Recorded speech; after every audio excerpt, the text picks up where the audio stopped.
April the 16th. Lake level is right at 9:15.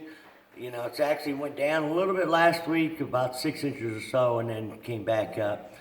But the water temperatures, you know, this morning it was in the mid 50s. It's kind of crazy. Last week, the middle of last week, we were hitting 60 degrees. And then we got a bunch of cold rain this past weekend. It cooled the lake down quite a bit.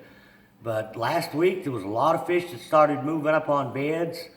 And then I was gone for a few days and came back after that cold rain and stuff we got, and the water temperature cooled way down. And there's still, you know, a lot of beds with a few fish up on them.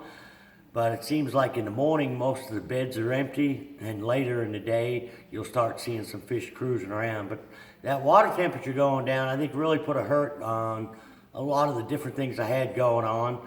I mean, they were starting to bite a split shot and a Ned rig real good, and there was a lot more fish moving in. Now, I don't know what happened to those fish, if those just kind of backed out. If they did, I hadn't been able to find them. But I think some of them probably went in there to spawn. You know, the split shot Ned rig fish I was catching, I was setting the boat in about 20, 25 feet of water. And I think most of the fish were about 12 to 15 foot deep. And they were just right at the mouths and at the points of a lot of spawning pockets, and in the center of the pockets where they're going to spawn too. I think they were just getting ready to move up in there. But, you know, it's warming up. It's going to be almost 80 degrees today. So them fish are going to continue to go in. Like I say, that cold front just kind of slowed them down a little bit. Got another front coming in, I think, Thursday or Friday, but it's not supposed to be too awful cold. But the big deal is we got a full moon coming next week, so there'll be a big wave of fish that'll come in. You know, that water needs to get up there about 60 degrees and stay there. And it seems like we just can't get there. About the time we do, then it starts getting cold at night. But we got to just gain a few more degrees. But, you know, yesterday we were up in Baxter, Campbell Point area. And even like today, too, when the wind's not blowing in the morning, it's been pretty tough on us. The water clarity, I mean, you can see the bottom, some areas anywhere 12 to 15 foot, you can see the bottom. So without a breath of wind, it seems like the bite's pretty tough. But once that wind picks up and the bite starts to pick up with it, yesterday we caught most of our fish on a jerkbait, fishing a lot of main lake, bluff ends, cedar points with cedar trees and hardwoods. And the fish were definitely grouped up yesterday. Whenever you got one bite, you got several.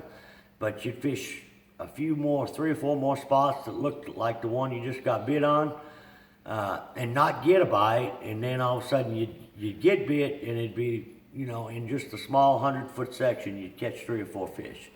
And most of them were Kentuckies with a few smallmouths and a couple of largemouths.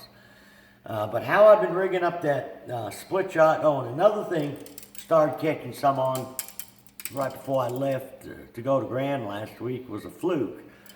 And that's was kind of my best lure today. I put in at Indian Point and fished up towards Kimberling. But without any wind, like I said, we tried the 2.8 Kitech swim bait quite a bit, and a grub with an underspin.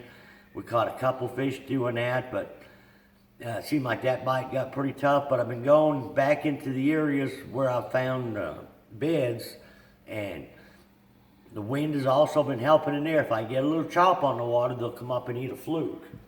How I've been rigging this fluke up, this particular rod has a 10-pound braid on it, and I'll tie about a 8-foot fluorocarbon leader.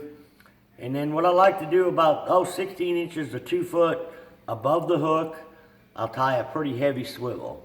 And what this does, it helps me cast it, but it also gives a little bit of weight where it pulls the bait down. And like I say, the water's so clear, you can, I've been throwing a KVD caffeine shad, but the water's so clear, you can see the bait down 8-10 feet. You'll see a lot of fish come up and bite it.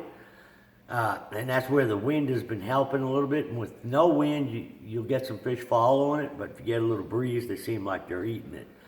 But I'm just kind of paralleling the banks where the beds are, and the steeper 45-degree banks seem to be working a little bit better for me, where there's like shade or shadows underneath that first ledge of rock.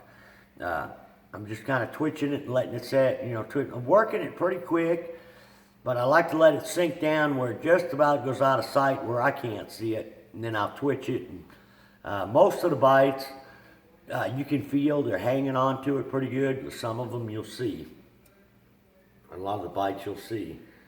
And I've tried this in the flatter gravel pockets in the very back. It's working there as well too, but it seems like I'm seeing more fish in the steeper cuts. And I'm trying to key on a lot of the cuts and areas in the creeks.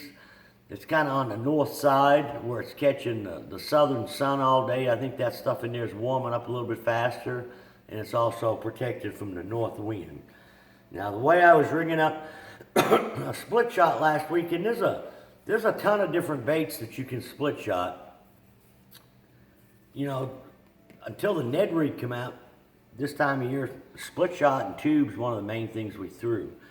But I'm getting back to the split shot a little bit more, and along with the Ned rig. But I usually throw it on 6 or 8 pound line. I like to use about a 3/16 ounce split shot weight, and I just crimp it on the line. Another way you can rig it up, you can rig a little miniature Carolina rig with like a 1/4 ounce or 3 ounce or 3/8 ounce weight. And this particular bait I got is a Zoom Speed Craw. But there's so many different baits that you can use. You can use like a Strike King, Baby Rage Craw, a Menace, a Centipede, a Zoom Centipede or French Fry, or even a Fish Doctor. And I'll fish this, same place I'm fishing a Ned rig, just going into the spawning pockets on the points and down the sides. And the little rig comes through the timber real well. And talking about dragging the split shot and stuff around, some areas of the lake do have pretty bad moss. One cove, can't hardly fish to our bottom because of the algae and the moss on the bottom.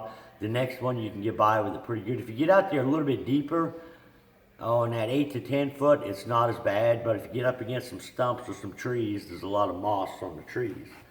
Now on the Ned rig, depends on the wind. I've been throwing an 1/8 ounce, 3/16 or 1/4. And on this one, I've got a Z-Man Craw. And it's got the 5-fish ultimate Ned head. And I like to use a lot of the Strike King Zeros because they last so long. I mean, you super glue it on there, you can fish with it for, all day. Bait really comes through the brush and the cover real good. But both these baits, you kind of fish the same way. Just, the slower you can fish it on bottom, the better. And I think some of the fish, especially where the water's so clear, I think some of these fish are on beds, you just don't see them. They're out there in 10, 12 feet, which is not uncommon for them fish to spawn that deep with the water as clear as it is. Now, also been catching a few fish. The bottom bite is starting to pick up, and it's going to do nothing but get better.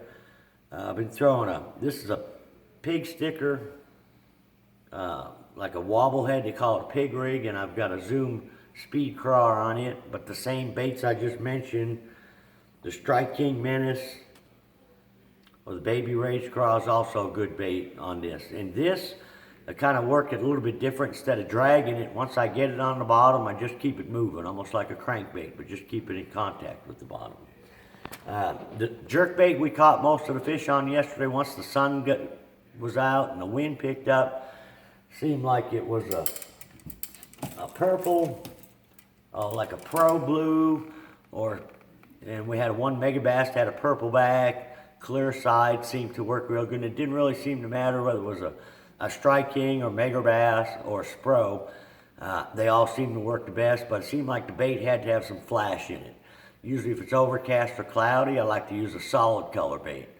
And I think this weekend I wasn't here, but it looked like the fish bit real well. They had an anglers in action on Table Rock, took real good weights. But it was a nasty day. It was the day that front come in, the wind was blowing, it was raining, it was cold. And those are the days that, unfortunately, the fish usually bite real well on Table Rock. The nastier the day, the better the bite. You've usually got a low pressure system, and especially as clear as the water is, clouds and wind never hurt. But I mean, look for the fish to really hit the beds and the bank next week with that full moon, and we get that water temperature up a few more degrees. I'm still seeing a few isolated fish, chasing shad, but not too many. I haven't seen any schoolies yet, but this time of year I've always got some type of top water, whether it be a popper or a walking bait on the deck in case I start seeing some fish schooling. And also a Carolina rig. A lot of these same baits I'm talking about. If you don't like the light line tactics, try it on a Carolina rig. It just seems like I have a little bit better luck with the split shot and the light line rig because I think the bite is so light right here now during the spawn. And once them fish get done spawning and they'll actually be feeding up, resting and feeding up, then the Carolina rig, the football jig will play a lot bigger role. But so till next week, good luck, good fishing.